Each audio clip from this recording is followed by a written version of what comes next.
கிளை வருமா துளிர் வருமா? துளிர் தான் வரணும். அப்ப ஏன் கிளை போட்டிருக்கு?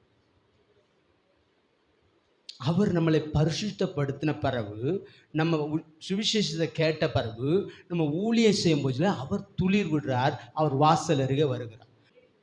நீ ஊழியம் செஞ்சாதான் அவர் வாசல் அருகே வருவார். ஏன்னா அவர் உன்னை கிளையா இருந்த உன்னை பரிசுத்தப்படுத்திட்டார். உன்னை வார்த்தையை கேட்க வைக்கிறார். தினம் தினம் அவர் வார்த்தையை கேட்க வைக்கிறார். அபிஷேகத்தை நிறைய வைக்கிறாரு.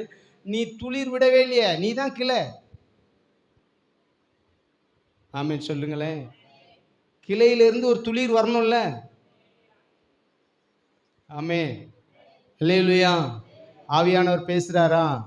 ஆவியானவர் பேசுனா உங்க மேல அப்படி பனிப்பனியா அப்படி அபிஷேகம் இறங்கிக்கிட்டே இருக்கணும். ஆமென் சொல்லுங்க. இந்த வார்த்தை வரும்போது அப்படி அப்படி உடம்பு ஒரு சிலிப்பு அப்படி சிலுத்து ஒரு பனி இறங்கணும். ஆமென் சொல்லுங்களேன். அப்பதான் அந்த வார்த்தை உனக்குரியது. இல்லைன்னு அது உனக்குரியது இல்லை, பக்கத்துல போயிடும்.